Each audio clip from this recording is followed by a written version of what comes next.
焚き火を楽しむ。焚き火はリラックスできる楽しい時間です。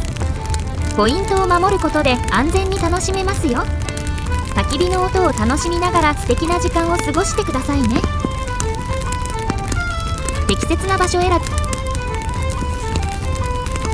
燃えやすいものが周りにない安全な場所を選びましょう。良質な木材の準備。乾いた焚き木を使用することで燃えやすく煙も少なくなります。キャンプ場では販売されている焚き木を使うと良いです。焚き火の組み方。焚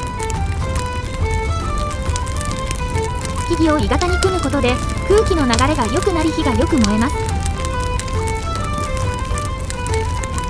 火付けのコツ。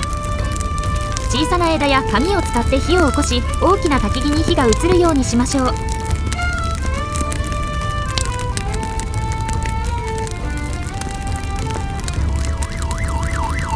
焚き火の注意点。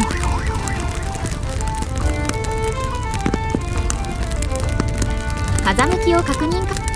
風上に他の人がいると煙が迷惑になるため、風向きを確認しましょう。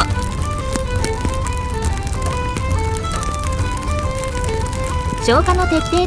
焚き火を終えるときは必ず水をかけて完全に消火すること。火が残っていると山火事の原因になります。道具の使用。やけどを防ぐために火ばさみや手袋を使用しましょう。